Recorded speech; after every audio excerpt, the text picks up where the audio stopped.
के मित्र भी वैसे होते हैं। अगर हम गौ सेवक हैं तो हमें गौ सेवक मिलेंगे हैं? अगर हम मांस मदिरा करने वाले हैं तो हमारे मित्र भी मांस मदिरा खाने पीने वाले मिलेंगे। अगर हम भागवत जी की कथा जाकर के सुनने वाले हैं तो हमें वैसे ही मिलेंगे।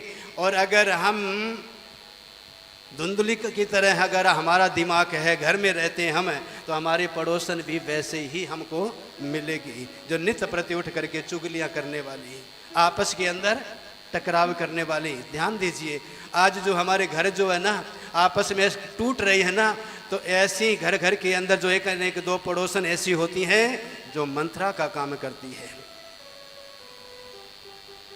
मंत्रा नाम सुना है ना जी? रामायण जी के अंदर आया, मंत्रा का बड़ा सुंदर बखान किया है। वो मंत्रा तो उस समय थी, उसने तो ऐसी कृपा करी जिसके कारण हमारे राम हमें मिले थे जंगल में जाकर के। पर आज की मंत्रा जो है ना घर घर को उजाड़ती है। अब वो पड़ोसन ने अपना कर्म किया, वो बच्चे को रात में ला कर दिया, उसने धन दिया, लेकर चली गई और वो कपड़ा उस धुंधले ने निकाल दिया है। अब बच्चा जो भूख से रोने लगा है, रोने की आवाज़ सुन करके और आत्मदेव दौड़ करके आए तो देखा है कि मेरे घर में सुंदर पुत्र प्राप्त हुआ है। ढोल नगारे बजाए हैं, खुशियों बधाइयों के गीत गाए हैं, बड़ा दान किया है उन्होंने। और दान देने लगे ना, अब वो बच्चा चुप नहीं हो रहा, रोते जा रहा है। अब रोते जा रहा है तो उसने धुंधले ने कहा, महाराज क्या करें, मेरे स्तन के अंदर तो सीने से दूध नहीं निकल रहा। अब दूध निकले कहाँ से जी?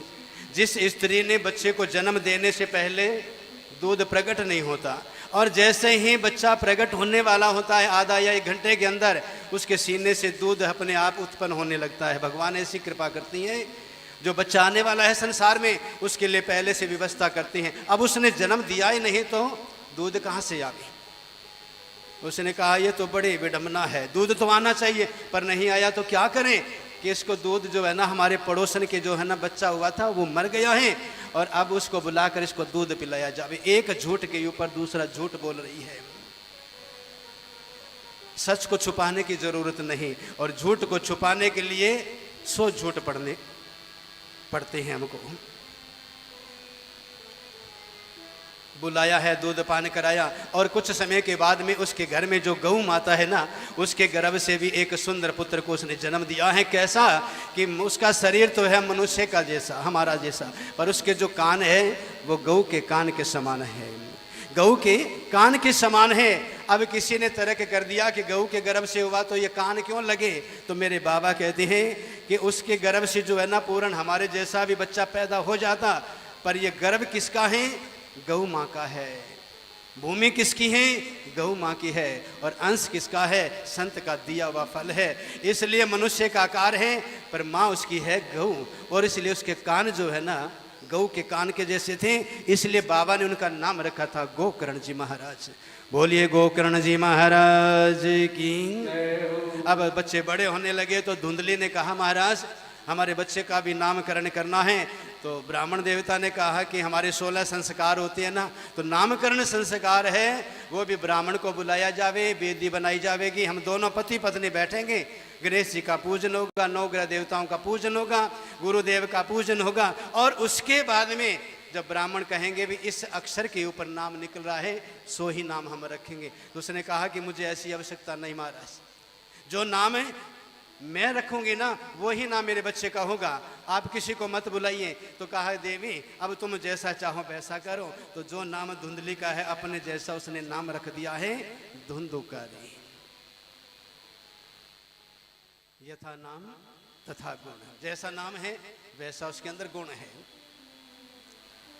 ब्राह्मण देवता रोजाना भागवत जी की कथा सुनाते और घर जाकर के देख दे तो वो ऐसे लक्षणों वाली धर्म पत्नी है, कलह करने वाली। बीकानेर के पास में ही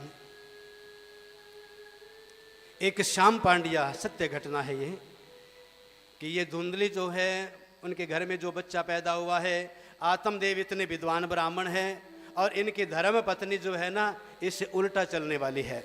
यानी एक तो घर में जो पूजा पाठ करने वाले विद्वान मिले और दूसरी उनकी पत्नी ऐसी। तो उन्होंने कहा है कि एक बीकानेर के पास में एक जो गांव है उसके अंदर है श्याम पांड्या नाम का एक ब्राह्मण, जो अपनी धोती को धो करके और आकाश में उड़ा देता था तो हवा में सूखती थी। ये कलयुग की बात है, ये हवा में सूख जाती। पर उनकी धर्म पत्नी कैसी है, पिछले जन्म का जो संयोग है ना, वो इस जन्म में भी भुगतान करना पड़ता है। कई बच्चे ऐसे होते हैं पिछले जन्म की उनको याद रहती है, इस जन्म में आ करके हमको बता देती हैं कि मेरा फलाने का घर है, मैं फलाने का बच्चा हूँ, ये आज भी बताते हैं।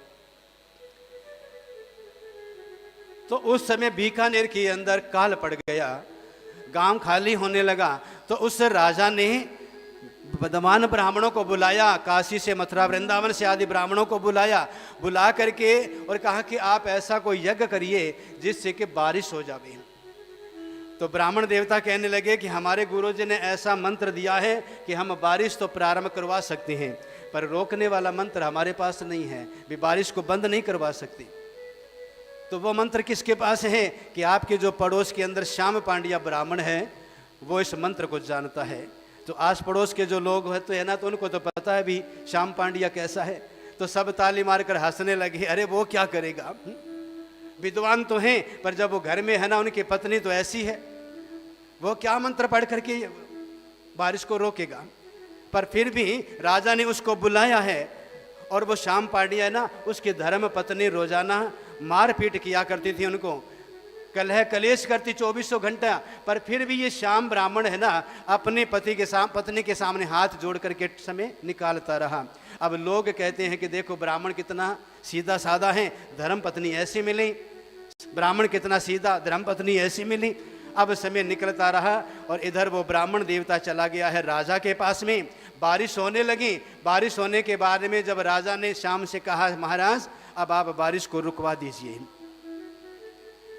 श्याम ने ब्राह्मण देवता ने मंत्र पढ़ा, बारिश रुक गई।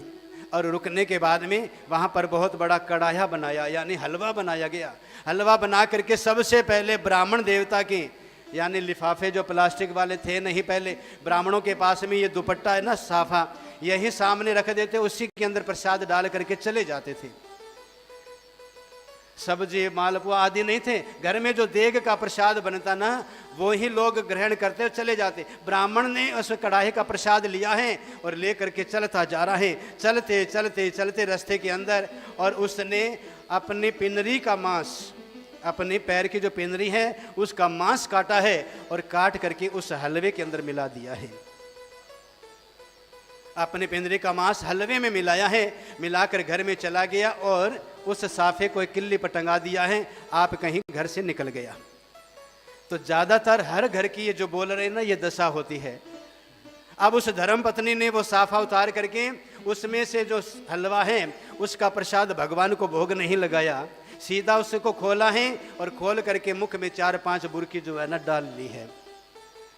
पर नियम तो ये है कि अगर कोई भी हम घर में फल आदि लेकर आते हैं, कोई भी प्रसाद मिठाई लेकर आते हैं ना, उसमें से भगवान को भोग लगाने से पहले उसमें से थोड़ी सी मिठाई को तोड़ करके बाहर को फेंक देनी चाहिए सबसे पहले, और उसके बाद में उस मिठाई का ठाकुर जी के भोग लगा करके फिर हमें खाना चाहिए। नियम तो ये है, पर हर घर के अंदर ना, यहाँ नहीं, हमारे एरिया में चले जाओगे ना माता जी, तो हमेशा ध्यान दीजिए, कभी जाकर घर में जाते ही जो पति शाम को घर आया, लिफाफा खोला है, उसमें जो मिला है ना फटाफट मुख में डाल लिया। अब पता नहीं उसके अंदर क्या मिलाया है, क्या वस्तु है, बिना पूछे और हम उसे खा लेते हैं। पर जो समझदार स्त्री होगी ना, वो मिठाई बाहर डालेगी और फिर भगवान को भोग लगावेगी, पूरा परिवार बैठ करके उस मिठाई को खावेगा। पर धुंधली ऐसी है वो धर्मपत्नी कि किसी को बिठाने के बजाय स्वयं खाती जाए। तो लगने के बाद में और फिर ना कोई हथियार उठा लेते हैं, क्यों कि हमारी पीठ थपथपाने वाला कोई मंत्री है।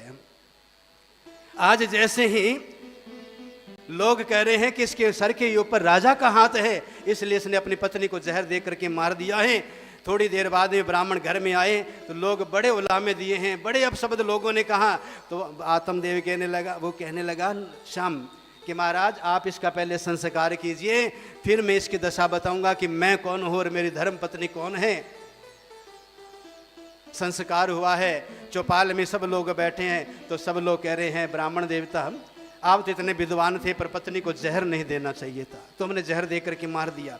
तब श्याम कहने लगा भैया इसका और मेरा हिसाब किताब अब का नहीं है, ये पिछले जन्म का हिसाब है मेरा। आप और हम तो नहीं जानते माता जी, पर श्याम ये जानता था कि मेरी पत्नी कौन है और मैं कौन हूं। पिछला जन्म का हिसाब जो हम बराबर कर रही हैं। पिछले जन्म के अंदर मैं एक कौवे का रूप था, कां जो है उसका रूप था, और ये एक गधे की रूप थी, एक गधे का रूप थी। और इसके कमर के ऊपर और थोड़ा जख्म हो गया। अब कौवे का स्वभाव क्या है, जब पशु के ऊपर जख्म हो जाए तो उसके ऊपर बार बार चोंच मारता है। अब मैं उस समय इसके जख्म हुआ तो बार बार आकर के इसके शरीर के ऊपर चोंच मारता और मार करके उड़ जाता। एक दिन ऐसा हुआ कि जैसे मैंने चोंच मारी तो मेरी चोंच जो है इसकी रीढ़ की हड्डी में फंस गई। अब ये दर्द के मारे दौड़ लगा रही है, लड़ते लड़ते उस दर्द से, और गंगा जी में छलांग लगा दी। अब गंगा जी के पानी का बहाव इतना तेज था कि मेरी चोंच निकली नहीं और वो अपने साथ ही गंगा जी के अंदर प्रवाहित हो गई। अब दोनों हम मर गए। मरने के बाद में ये जो गधी थी वह धर्म पत्नी बनी, और जो कां था वो मैं ब्राह्मण बन करके, और हमारा दोनों का विवाह रचाया। और विवाह होने के बाद में ये धर्म पत्नी जो है ना, एक एक जो मैंने चोंच मारी है उसका हिसाब इसने चुकाया। मुझे लाठियां मारी है इसने, मेरी पिटाई करी है, और जितना इसका जो मैंने मांस खाया था चोंच में, उतना मांस मैंने जो इस हलवे के अंदर मिला करके और इसको खिला दिया। अपने पिंडरी का मांस दिखाया लोगों से कि जो मांस मैंने खाया था ना पिछले जन्म में, उतना मांस मैंने इस हलवे में मिलाया, मेरी धर्म पत्नी ने खा लिया है, इस कारण मेरा हिसाब किताब बराबर हो गया। अब ये अपने लोक को चली गई और मैं भी अब अपने लोक को चला जाऊंगा। गोविंद भगवान की जय हो। कई लोग होते हैं ना, पहले पत्नी अगर शरीर छोड़ देती है तो 2-4 दिन के अंदर पति भी चला जाता है, उनका हिसाब किताब ही वहां तक था। आज वही धुंधली जो है अपने पति से अपशब्द बोलती है। अब जो दोनों जवाक बड़े होने लगे, बड़े होने के बाद में अब जो धुंधली का जो पुत्र है धुंधुकारी, ये नगर में जाता है, बच्चों को उठा करके कुएं में डाल देता है, मारपीट करने लगा है, चोरी करने लगा है। और जो आत्मदेव का दूसरा जो पुत्र है गोकर्ण महाराज है, वे गांव में जाते हैं और भागवत जी की कथा सुनाते हैं, कीर्तन करवाते हैं। अब करवाते हैं, लोगों को इकट्ठा कर लिया और बड़े भाव से है ना, नमो भगवते वासुदेवाय श्रीमन नारायण का अधिक कीर्तन करवा करके पूरे गांव के अंदर ऐसी लहर दौड़ने लगी कि इसके जैसा तो कोई पुत्र नहीं है। श्रीमन नारायण नारायण नारायण, श्रीमन नारायण नारायण नारायण, राधे नारायण नारायण नारायण, राधे नारायण नारायण नारायण, गोविंद नारायण नारायण नारायण, गोविंद नारायण नारायण नारायण, राम नारायण नारायण नारायण, राम नारायण नारायण नारायण। लोगों को कीर्तन सुनावे और एक दूसरा पुत्र है वो गांव में जाकर के और बच्चों के साथ में द्वेष करें। इसके अंदर सबसे बड़ा हाथ किसका है? माँ का है। माता जो अपने बच्चे को बिगाड़ते हैं ना, तो माँ बिगाड़ती है घर में। अब ज्यादा तादाद तो इनकी है महाराज, क्यों बहन जी? ये जो बच्चे को जो बिगाड़ने का सबसे बड़ा हाथ है ना, वो माँ का होता है। बच्चे को संवारने का हाथ है, वो माँ का होता है। बच्चे को अगर ऑफिसर बनाना है तो माँ बनावे, और माँ चाहे कि मेरा भगवान का भक्त बने तो माँ बनावे, और चोर बनाती है तो माँ बनाती है। सत्य बात है माता जी। क्योंकि जब छोटी अवस्था के अंदर, अब तो जो है ना वो पहले वाली पढ़ाई नहीं रही, अब तो बेंच पर बैठना आदि हो गई। घर से गट्टा लेकर के जाते और बिछाया अपना खुद बिछाना, और बस्ते के अंदर कपड़े वाला बैग है उसके अंदर कॉपियां रखनी, चले जाना। पहले अगर किसी की एक पेंसिल भी निकाल लेते तो हल्ला मचता था। अब क्या है कि जब बच्चे छोटे होते हैं तो स्कूल में जावे तो किसी की पेंसिल निकाल करके बच्चा घर में आया, माँ से कहा माँ मैंने ये पेंसिल किसी की निकाल ली है। माँ सर पे हाथ रख दे, कोई बात नहीं बेटा। अब उसने दूसरे दिन फिर स्कूल में गया, किसी की कॉपी निकाल ली, किसी के बस्ते से कुछ ज्योमेट्री निकाल ली, कुछ ऐसा बक्सा निकाल लिया। अब निकालते निकालते और माँ से मांगने लगा है, मैया मुझे 10 रुपये चाहिए। अब माँ छुपके से बच्चे को 10 रुपया देता है। क्यों राकेश जी? बच्चा जब छोटा होता है ना तो माँ से बच्चा कभी अपने पिता से पैसे नहीं मांगता, वो ज़्यादा पैसा मांगेगा तो माँ से मांगता है। माँ से अगर कोई भी गुप्त बात है तो माँ से कहेगा, पर पिता से भी नहीं कहेगा। माँ कहती है कोई बात नहीं, ले जा। अब जो बच्चा 10 रुपये मांग रहा है, माँ ने कभी नहीं पूछा कि बेटा 10 रुपये का तुमने क्या किया। आज उसने 100 रुपये मांगे, नहीं पूछा तुमने क्या किया। अब बेटा मांगा है, मैया मुझे 500 रुपये दे, तो माँ ने चुपके से निकाल कर दिया। और साथ में यह भी कहती है कि राकेश जी को मत बताना। घर वाले कहते हैं जी, बच्चा है ना, वो कहता है कि अपने पिता से मत बताना। उनको अगर पता चल गया कि मैंने तेरे को 500 रुपया दिया है तो कल को 1 रुपया नहीं मिलेगा। अब माँ और बेटे की गुटरगू होने लगती है। माँ और बेटा दोनों मिल जाती हैं। माँ जो है ना पति की जेब से निकाले और बच्चे को देती है, बच्चा वहाँ से निकाले और ठेके पर जा कर के पीना शुरू करता है। घर को शाम को आया, मुख में इलायची देकर घर में सुलह देती है। अब पिता को पता नहीं, सुबह जाता है, शाम को बेचारा घर में आता है।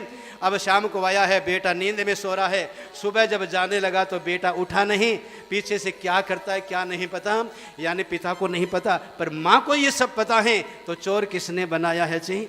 माँ ने।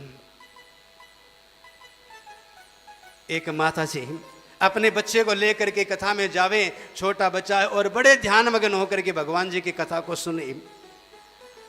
और सुन करके जो बार बार है ना, उस बच्चे का जब ध्यान लगे तो माँ उसे हिला देवे, जब उसका ध्यान लगे तो माँ उसे हिला दे। अब जो कथा करने वाले हैं ना, वो एक एक को चेहरे को पढ़ लेती है, कौन कहाँ पर चल रहा है, कौन उसकी दृष्टि कहाँ पर है।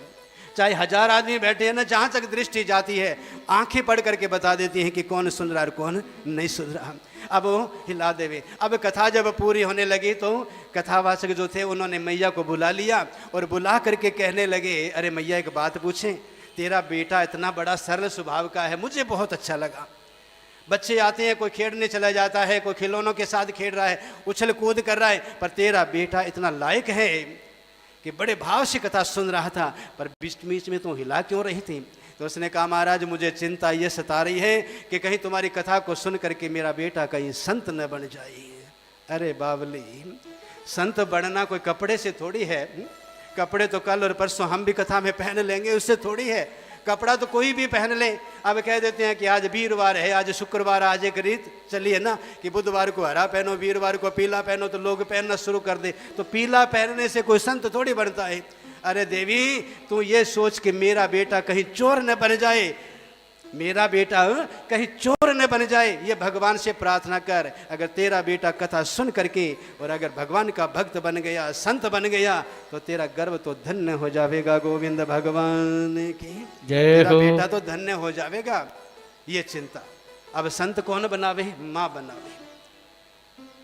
अब ये धुंधली जो है वो बीज बो रही है, नगर में जाता है, आत्मदेव कथा सुनाकर शाम को आते हैं, कोई पता नहीं घर में क्या हो रहा है। करते करते जब समय निकल गया है, अब क्या है कि घर से थोड़ा पता लगने लगा है कि मेरा बेटा तो इतना निकट्ठा हो गया है। गांव वाले उलामा देने लगे, आज मेरे बेटे की पिटाई कर दिया, आज ऐसा हो गया, आज ऐसा हो गया।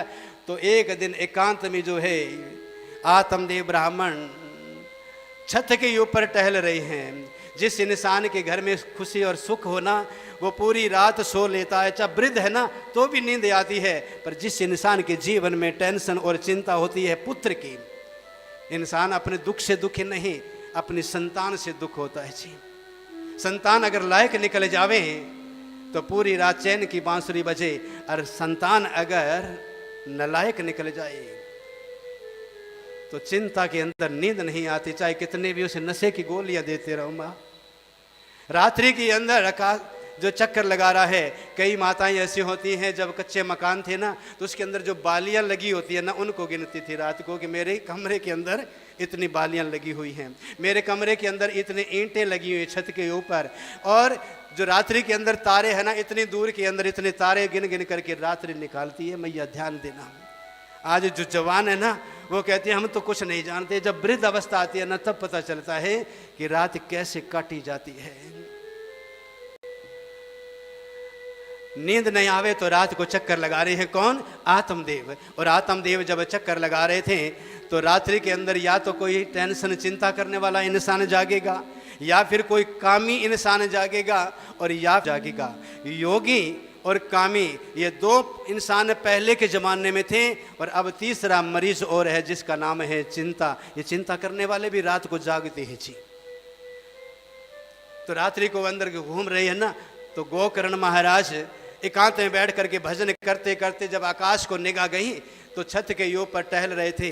तो उन्होंने जाकर देखा कि अरे पिताश्री, रात्रि के 2 बज रहे हैं और इतने 2 बजे के समय के अंदर और आप इस छत के ऊपर महाराज टहल रहे हो, आप छत पर टहल रहे हो, नींद नहीं आ रही क्या? तो उसने कहा कि महाराज क्या करें पुत्र, नींद का समय है पर चिंता सता रही है।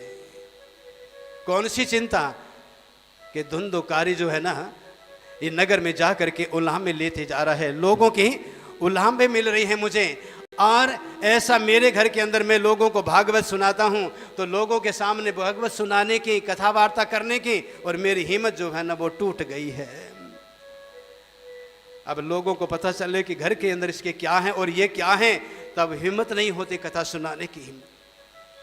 तो महाराज अपने परिवार के पुत्र की चिंता को आप छोड़ करके है ना भगवान का भजन करिए। हो यही सोई जो राम रच राखा, को कर तर के बढ़ावे साखा। महाराज हो यही सोई जो राम रचि राखा, को कर तर का है कि बेटी बन करके घर में आवे, कई बार बहू बन घर के अंदर बन करके आवे, कई बार तो जवाई बन करके भी घर में आते हैं और आकर के अपना पिछला हिसाब किताब चुका करके चले जाते हैं।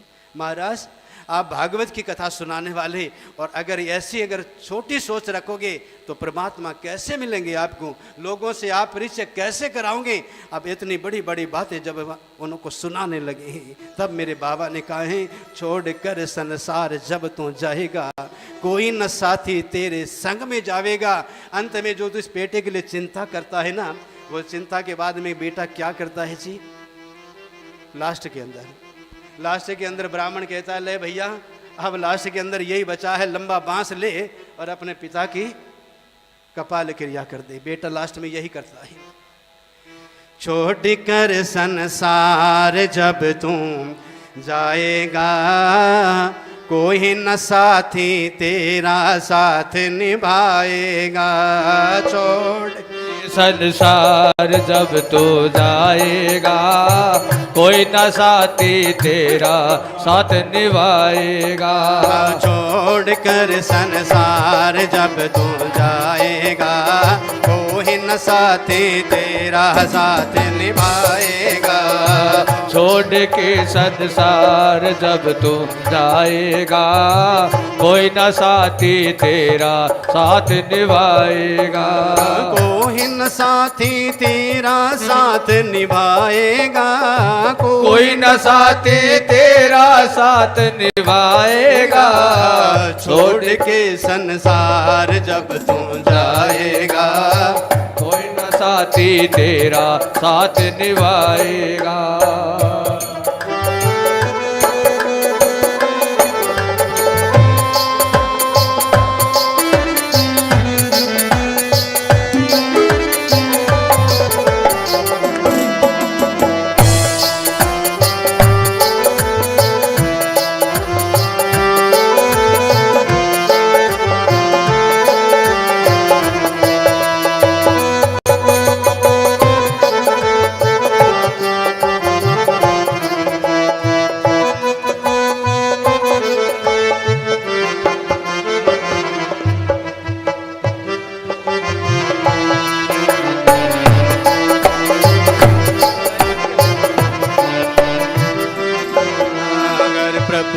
भजन किया ना सत्संग किया न 2 घड़ियाँ। कर प्रभु का भजन किया ना सत्संग किया ना 2 घड़ियाँ। कर प्रभु का भजन किया ना सत्संग किया न 2 घड़ियां, कर प्रभु का भजन किया ना, सत्संग किया ना 2 घड़ियां। यमदूत लगा कर तुमको ले जाएंगे हथकड़ियां, यमदूत लगा कर तुमको ले जाएंगे हथकड़ियां। कौन छुड़ावेगा कोई न साथी तेरा साथ निभाएगा, छोड़ के संसार जब तो जाएगा, कोई न साथी तेरा साथ निभाएगा।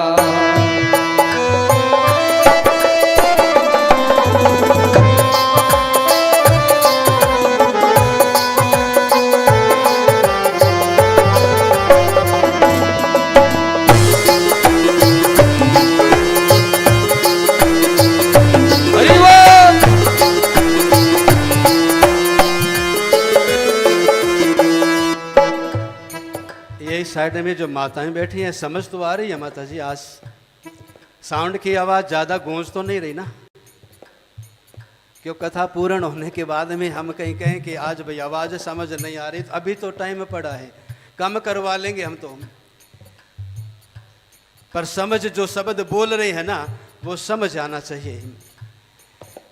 क्योंकि हमारे तो जो भजन है ना, ये लोक रीति वाले भजन है, ज़्यादा गहरा जो है ना संगीत वाले नहीं है। हम तो सिंपल गाने वाले हैं, जो इधर से आते हैं बाहर से आते हैं ना, उन जैसे भजन नहीं। हम तो सिर्फ ताली बजाकर कीर्तन करने वालों में है।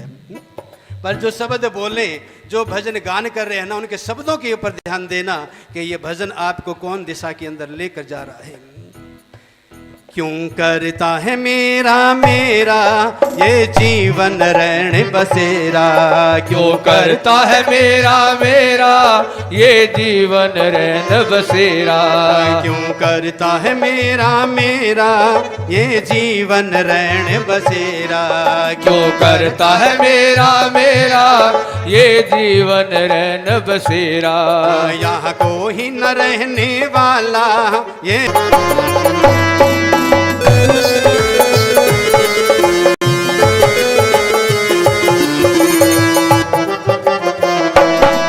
आप कमाता निस दिन तू पेट भरण की खातिर तो पाप कमाता निस दिन। शमशान में लकड़ी रख कर रे आग लगेगी एक दिन, शमशान में लकड़ी रख कर तेरे आग लगेगी एक दिन। राख हो जाएगा कोई न साथी तेरा साथ निभाएगा, छोड़ के संसार जब तो जाएगा, कोई न साथी तेरा साथ निभाएगा।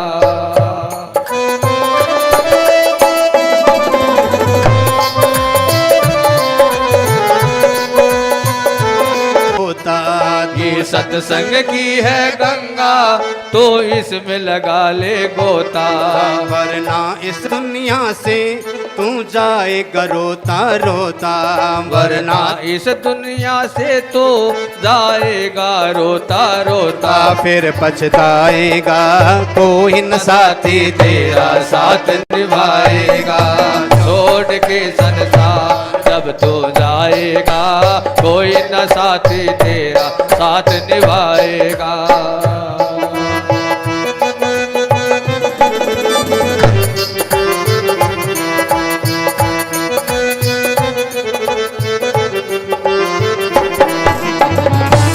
तो एक दिन राख का ढेर हो जाएगा। एक बार एक दृष्टांत सुना रहे हैं आत्मदेव महाराज को गोकर्ण जी कि महाराज एक बार राजा भोज जो है उज्जैन नगरी के राजा और जंगल के अंदर चले गए, तो वहां पर उनको जब प्यास लगी है और प्यास लगने के बाद में उन्होंने प्यास लगने के बाद और एक लकड़हारा दूर बैठा था, लकड़ियां काट करके परिवार का गुजारा करता है, उसके पास चले गए, मुझे प्यास लगी है भैया। तो लकड़हारे ने उसकी प्यास को बुझा दिया, पानी पिला दिया। पानी पीने के बाद में तृप्त हुआ, कहने लगा, रे लकड़हारे, जब तुम्हें किसी वस्तु की जरूरत पड़े निसंकोच होकर के और मेरी उज्जैन नगर में आना, जो मांगेगा वो तुमको मैं दूंगा। अब राजा उस बात को कहकर चला गया, भूल गया। और वो क्या है कि लकड़हारा जो लकड़ियां थी जंगल की सब काट काट करके उसने बेच दी और बेचने के बाद में वो एक दिन याद आया कि उस राजा ने मेरे को वचन दिया था, उसके पास चलना चाहिए। राजा भोज के दरबार में जाकर के उसने और राजा से फरियाद लगाई है। राजा ने उसको बुलाया तो उसने कहा, महाराज मैं फलाना फलाना लकड़हारा और मैंने आपको पानी पिलाया था। तो राजा बड़ा प्रसन्न हुआ है, हो करके उसको अपनी राज गद्दी पर बराबर में बिठाया है, क्योंकि उस दिन वो पानी नहीं पिलाता तो राजा मर भी जाता प्यास के मारे। उसको बराबर बिठाया है और 1-2 दिन रखा उसको, और वो जाने लगा है ना, तो कहने लगा तू मांग क्या चाहिए। तो उसने कहा, महाराज मुझे तो ये भी नहीं पता कि मैं आपके पास आया हूं तो क्या मांगूं, तो तेरा काम है लकड़ियां काट करके बेचना, तो मैं तुम्हें अपना जो चंदन वाला बाग है ना वो तुम्हें दे रहा हूं, और चंदन वाले बाग जो है ना पूरा तेरा है, पूरे परिवार की जो पालना उससे करेगा। तू तो क्या, तेरी 7 पीढ़ियां जो है ना वो भी भूख नहीं मरेगी। अब वो लकड़हारा उस बाग में चला गया। अब जा करके उसे नहीं पता कि तथा देखते हैं कि आज उसकी दशा क्या है। आज भी वो लकड़हारे को देखा है ना तो उसी झोंपड़ी के अंदर पतीले में चाय उबाल रहा है बैठा बैठा, उसी जगह पहले के जैसा ही उसका। तो लाखों रुपए की वो चंदन वाली लकड़ी बिकी, और बिकने के बाद में जैसे आया तो कहा, महाराज इस लकड़ी का रेट तो बहुत ही ज्यादा है। तो कि अरे मैं तुम्हें यही तो कह रहा था, भी तेरी 7 पीढ़ियां जो है ना इस ज्ञान का तू उपयोग नहीं किया, जो तेरे पास था ना, जो पहले वादी बुद्धि थी वो ही तुमने रखी, चंदन की लकड़ी को नहीं बेचा, तुमने सारा कोयला बना करके बेच दिया है। महाराज आपके शरीर के अंदर भी ये चंदन वाला बाग है ना, इसको हम उस श्वास रूपी बाग कोयला बना बना करके डालते जा रहे हैं। श्वास श्वास पर हरि भजे, वृथा श्वास मत कोई, न जाने इस श्वास का कि आवे न आवे हो। महाराज ये चंदन वाला बाग है ना, इसको आपने बेकार में जो है ना, कितने दिन हो गए कि जिस दिन मेरे पुत्र घर में आया 4-5 वर्ष का हुआ ना, उस दिन से चिंता सताई जा रही है, आज तेरे को पता लगा है। तो इतना समय तुमने है ना चंदन वाले बाग को खोखला कर दिया, खाली कर दिया। अब जितने भी तुम्हारे ये बगीचे में बचे हैं ना बाग, इनका शुद्ध उपयोग करो, प्रभात क्षेत्र में जाकर के भगवान का भजन करो। महाराज आज पिता ने पुत्र के सामने नतमस्तक होकर के भगवान के चरणों में जाकर के लीन हो जाते हैं। गोकर्ण महाराज अपने घर बार को त्याग करके प्रभात क्षेत्र में चले जाते हैं, और पीछे रह जाते हैं धुंधली और धुंधकारी, जो दोनों माँ और पुत्र रह जाते हैं। कई बालक ऐसे होते हैं पिता के मरने के बाद में बड़े बड़े ऑफिसर बन जाते हैं, कई बच्चे ऐसे हैं जो माँ के और पिता के गुजरने के बाद में पढ़ाइयाँ कर लेते हैं, और कई ऐसे भी हैं जिनका पिता गुजर जाता है तो एकदम निखुट्टे बन जाते हैं, नालायक बन जाते हैं, क्योंकि उनके पास जो धन छोड़ के गया है ना उसका दुरुपयोग करने लगता है। अब माँ और बेटे ने शिक्षा किसने दी? माँ ने दी थी। बिगाड़ा किसने? माँ ने। बोया किसने? माँ ने। और आज दंड किसको मिला है? माँ को मिला है। और उस माँ ने जो है ना, माँ से मांगता है, ले मुझे पैसा दे, चांदी दे, सोना दे, क्या है तेरे पास वो मुझे दे, पर माँ के पास कुछ था नहीं दिया। तो बेटे ने लाठी उठाई और उसे पीटना शुरू किया है। दर्द के मारे कुएं में जाकर के माँ ने छलांग लगा दी है, माँ भी मर जाती है। अब रह गया है पीछे धुंधुकारी, माँ नहीं है, पिता नहीं है, गोकर्ण नहीं है, अकेला रह गया। तो घर के अंदर कुछ वेश्याओं को रखा है, उनकी पालना करने लगा, चोरियां करने लगा। एक दिन क्या हुआ कि बहुत बड़े राजा के घर में चोरी करके और उन वेश्याओं को दिया है ना राजी करने के लिए। हकीकत है महाराज, जो वेश्याएं होती है ना वो किसी का नहीं होती, वो सिर्फ धन माल का होती है, जिसने ज़्यादा पैसा दिया उसी से प्रेम करे। अब वेश्याएं जो है उनको जब दिया है ना, तो उन्होंने रात्रि के समय उसे मद्यपान पिलाया है। पिला करके देखा कि अगर ये जीवित रहेगा तो सुबह राजा को पता चलेगा तो हमें भी चक्की पीसनी पड़ेगी, क्यों ना हम इसे मार करके और ये धन ऐंठ करके चले जावें। तो उसे मद्यपान पिलाया गया, मार पिटाई करी, नहीं मरा तो उसके मुख के अंदर आग के गोले डाल करके और तड़प तड़प के उसके प्राण निकल गए हैं। वेश्याएं चली जाती हैं और ये प्रेत मर करके धुंधुकारी और बहुत बड़ा एक प्रेत बनता है। गोकर्ण महाराज को पता चला है कि मेरा भाई भी मृत्यु को प्राप्त हो गया, माँ ने भी मृत्यु को प्राप्त हो गई, पिता भी चले गए हैं। तो गया जी में जाकर के उन्होंने पिंड दान किया है, श्राद्ध तर्पण किया है। माँ और पिताजी तो उत्तम लोक को चले गई, पर यह धुंधुकारी आज भी प्रेत बन करके लोगों को दुख दे रहा था। गोकर्ण जी अपने नगर के अंदर आए, रात्रि के अंदर आए तो आकर के जैसे ही अपने मकान में रुके हैं जो खंडर हो चुका था उसमें रुके, तो रात्रि के अंदर ये धुंधुकारी जो है ना प्रेत बन करके, भैंसा बन करके, हाथी बन करके, कभी बकरे का, कभी बकरी का, भेड़े का रूप लेकर के आवे, नींद में विघ्न डाले। तो गोकर्ण जी की निंद्रा में विघ्न पड़ने लगा तो हाथ में थोड़ा जल लेकर के मन और गायत्री मंत्र का जाप किया और जैसे छींटा लगाया है पानी का तो ये धुंधुकारी अपने रूप में आया। अरे महाराज, मैंने तेरे लिए अनेकों श्राद्ध कर दिए, गया में श्राद्ध कर दिया और फिर भी तेरी मोक्ष और मुक्ति नहीं हुई। तो कि महाराज, गया जी में जो श्राद्ध पिंडदान होते हैं आदि जो होते हैं ना, सिर्फ आहार है, वो तो मिलता है, आहार है वो, पर मोक्ष और मुक्ति नहीं हुई। महाराज, ऐसा कोई उपाय करें कि जो छोटे बड़े होते हैं ना प्रेत, ये तो गीता जी का पाठ कराने से, तर्पण करने से, पिंडदान करने से, भगवान की माला जपने से मुक्त हो जाते हैं, और जो नित्य प्रति जो उठ करके पाप करने वाले हैं, पापाचारी हैं, उनके लिए थोड़ा बहुत अगर हम पूजा पाठ करवावें ना तो उससे उनको फर्क नहीं पड़ता। जी, मैंने तेरे लिए बहुत किया महाराज, मुझे नहीं मिला। तो रात्रि के अंदर विश्राम कर सुबह उठे हैं, उठ करके और गोकर्ण महाराज ने, सूर्य नारायण के बड़े उपासक थे, सूर्य नारायण की पूजा करते थे, तो पूजा करने के बाद में जैसे ही जल अर्पण किया है और हाथ फैला करके पूछने लगे कि मेरा भाई जो है ये इतना जो है ना बड़ा प्रेत बन गया है, हे सूर्य नारायण ऐसी कृपा करो कि उसकी मोक्ष और मुक्ति हो जावे। तो कहा है कि सत्यम परम धीमहि, सत्य रूपी जो कथा है भागवत जी की, आप वो कथा उसे सुनावें तो तेरा भाई जो है वो मुक्ति को प्राप्त हो जाएगा। गोविंद भगवान की जय हो। मुक्ति को प्राप्त हो जाएगा।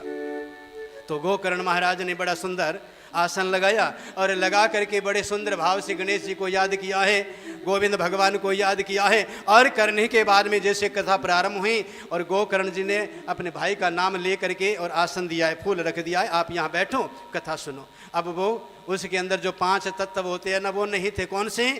जो पृथ्वी तत्व है ना नहीं था, इसलिए हवा के झोंके से कभी इधर कभी उधर चला जाता। महाराज, मुझे स्थान नहीं मिला है, तो उन्होंने एक 7 गांठ का बांस वहां पर गाड़ दिया है, जिसके अंदर 7 गांठें लगी है।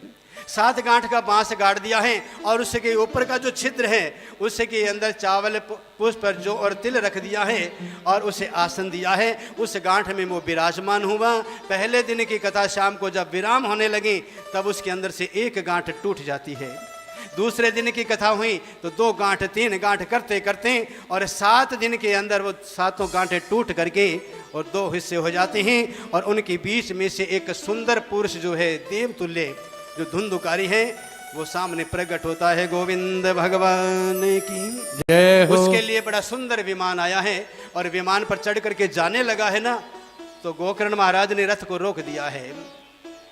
भगवान से कहा, प्रभु आपने जो मेरा भाई है इसके लिए तो आपने विमान मंगवा दिया है, और जो मेरे ये लोग और लोगों ने सुनी है तो इन्होंने क्या कथा नहीं सुनी? इनके लिए तो विमान आना चाहिए ना, इसके लिए भी आपके पार्षद आने चाहिए, नहीं तो ये लोग क्या कहेंगे कि गोकर्ण जी ने कथा सुनाई थी, सिर्फ अपने भाई के लिए सुनाई थी, हमको थोड़ी सुनाई है, इसकी तो मुक्ति हो गई, लोग तर्क करेंगे महाराज। तो भगवान ने कहा, प्रभु आपने कथा तो सुनाई, पर जितने लोग कथा सुन रहे थे ना तो सबके भाव एक जैसे नहीं थे माता जी।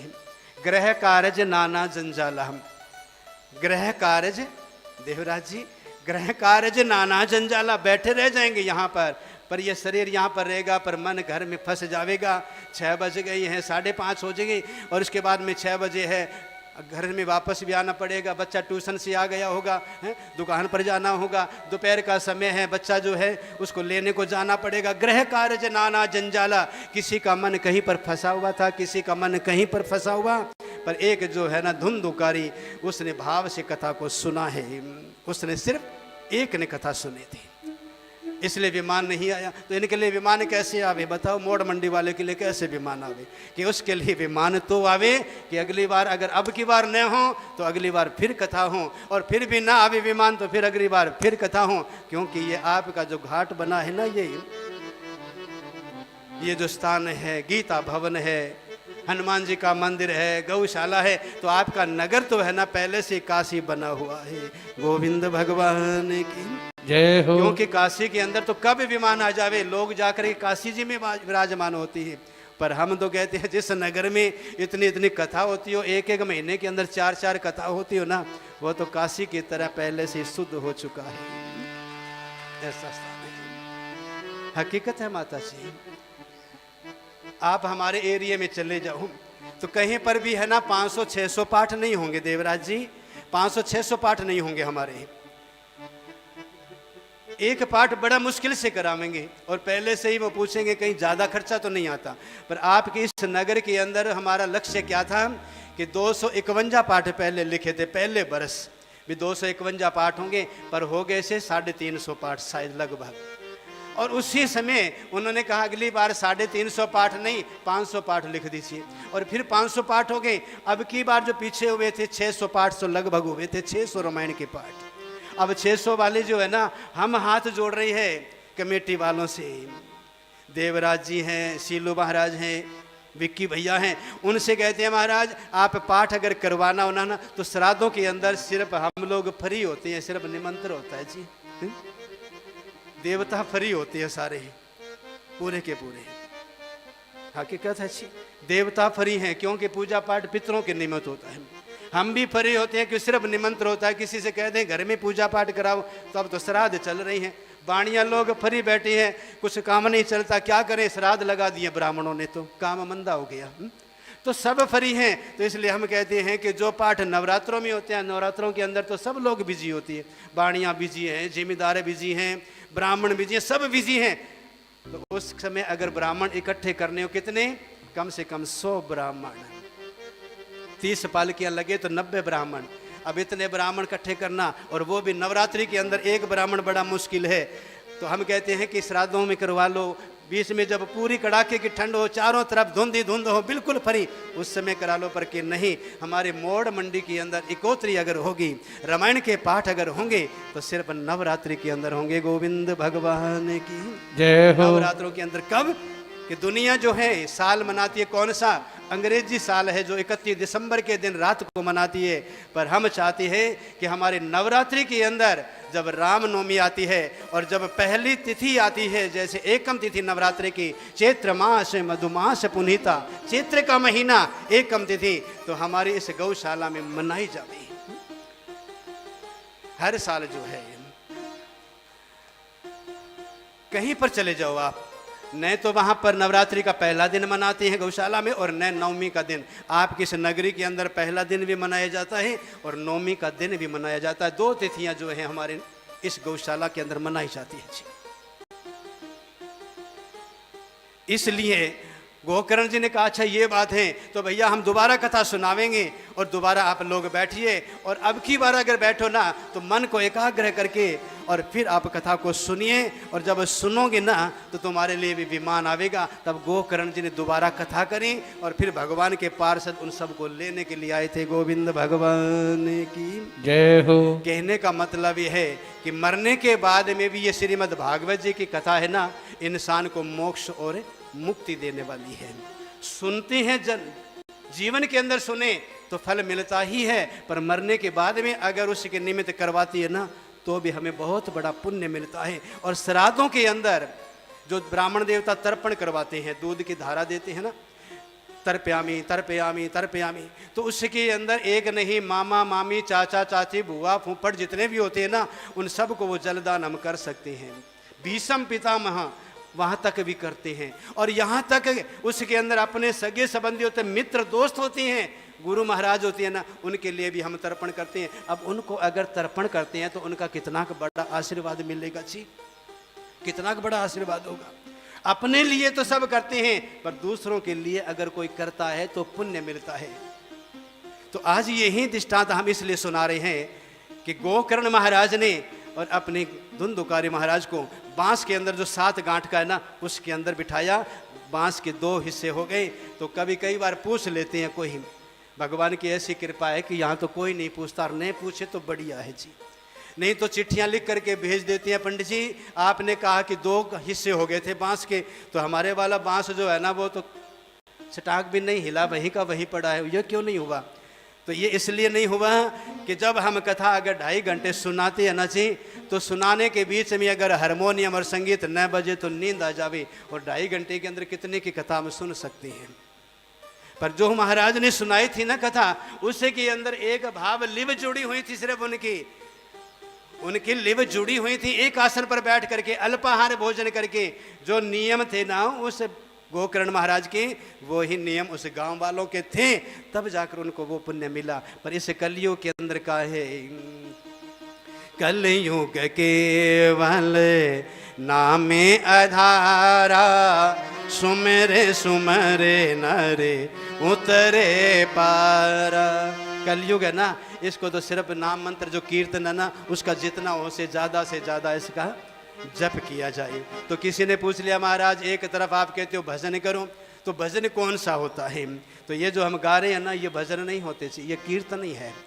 भजन असली अगर आप चाहते हो कि भजन कौन सा है, तो एकांत कमरे के अंदर जब बाल बच्चों की शादी कर दी, जीवन से निर्वाह उनका करना प्रारंभ हो गया है, अपने पैरों पर खड़े होंगे, तब एकांत में 4 बजे 2 बजे जब नींद खुल जावे, तब एकांत में गुरु के द्वारा दिया हुआ जो मंत्र है ना, उसका मन लगा करके पूरा ध्यान मगन हो करके 2-3 घंटे 4 घंटे जो जप करती है ना जी, वो भजन है।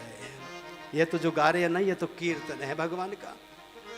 अपनी भाषा में इसको भजन कह देते हैं, पर असली भजन है एकांत में बैठ करके नाम मंत्र जो गुरु का दिया हुआ है ना, उसका जप किया जाए। गोविंद भगवान की जय हो। इसके बाद में मेरे महाराज कहते हैं, गोकर्ण महाराज की इसके सप्ताह विधि को वर्णन किया है। और उसके बाद में वेद व्यास जी महाराज जिन्होंने श्रीमद् भागवत जी को रचा है,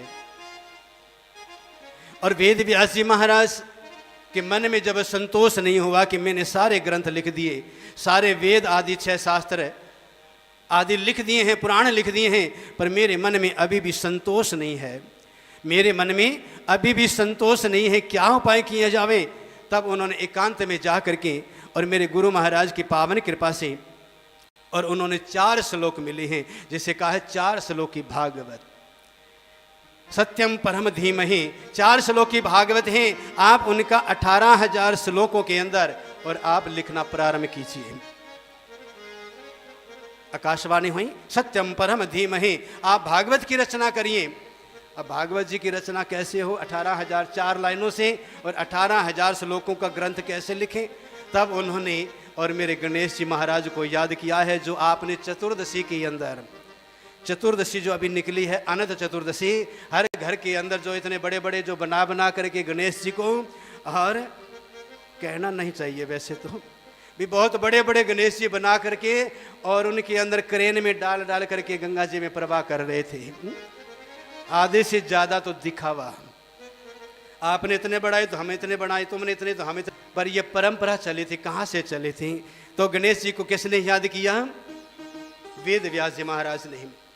और जिस दिन याद किया, कौन सा दिन था? चौथ का दिन था, चतुर्थी थी उस दिन, भादवे के महीने की चतुर्थी के दिन उन्हें याद किया है। बैठे हैं तनिक उनसे प्रार्थना करते हैं कि आप भी महाराज आइए, आपकी पावन कृपा से और ये कथा हम गान कर सकते हैं। हमारे अंदर ताकत कहाँ है? क्योंकि रिद्धि सिद्धि को देने वाले ही तो आप हैं ना। मेरे प्यारे मेरे लाडले गणेश प्यारे प्यारे, मेरे लाडले गणेश प्यारे प्यारे, मेरे लाडले गणेश प्यारे प्यारे, मेरे लाडले गणेश प्यारे प्यारे। बोले बाबा जी की आंखों के तारे, बोले बाबा जी के आंखों के तारे। प्रभु सभा बीच में आ जाना, आ जाना, मेरे लाडले गणेश प्यारे प्यारे।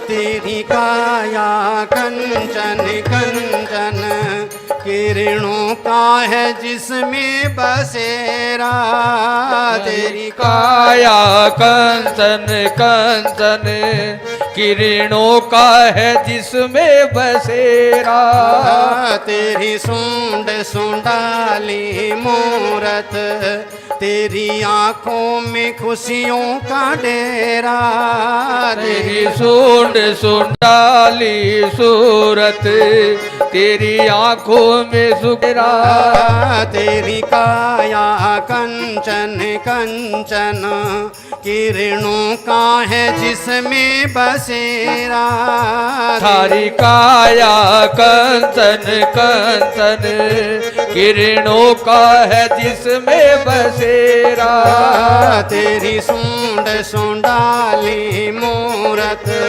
तेरी आंखों में खुशियों का डेरा, थारी सूंड सुंडाली सूरत, आंखों में है खुशियों का डेरा, तेरी महिमा अपरंपार तुझको पूजे ये संसार, तेरी महिमा अपरंपार तुझको झूमे संसार, प्रभु अमृत रस बरसा जाना, आ जाना तेरे लाडले गणेश प्यारे प्यारे, भोले बाबा जी के आंखों के तारे, प्रभु सभा बीच में आ जाना, आ जाना मेरे लाडले गणेश प्यारे प्यारे।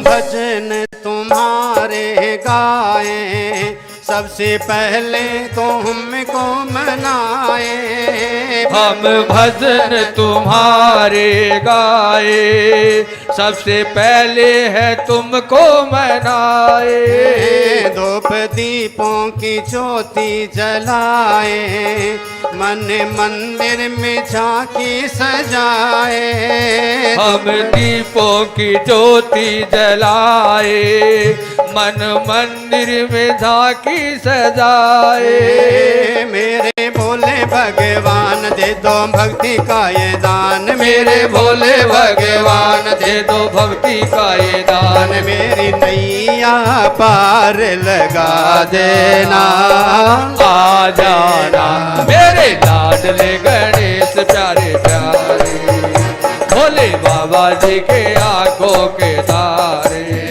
मेरे लाडले गणेश प्यारे प्यारे, बाबा जी की आंखों के तारे।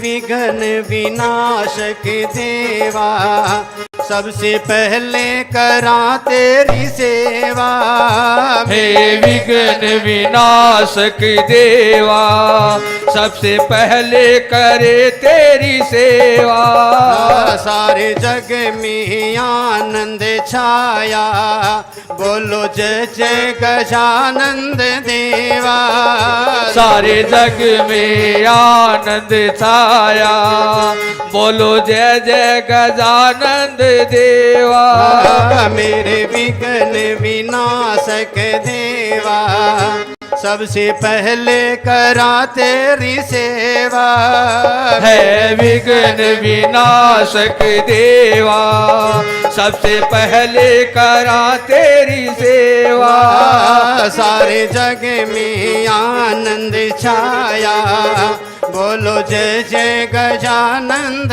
देवा। सारे जग में आनंद छाया, बोलो जय जय गजानंद देवा। बाजे सुर और ताल तेरा गुण गावे संसार, बाजे सुर और ताल तेरा गुण गाए गोपाल। घंघरू की खणक सुना जाना, आ जाना मेरे लाडले गणेश प्यारे प्यारे, भोले बाबा जी के आंखों के तारे। भोले लाडले गणेश प्यारे प्यारे, भोले बाबा जी के आंखों के तारे।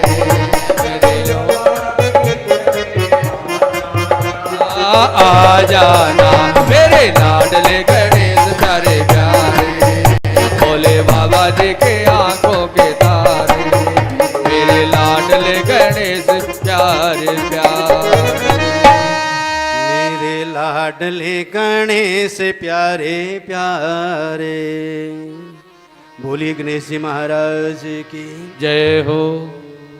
जब तक गणेश जी महाराज है ना, देखो ये गणेश जी महाराज है, जब कोई शुभ कार्य होता है ना तो गणेश जी को याद करते हैं। माई जब सारे से पहले लिखा ना वे गणेश जी को याद करो, गणेश जी को याद करो, और बाद में बोलते क्या है, नाम किसका सत्य है? गणेश जी का नाम सत्य है क्या?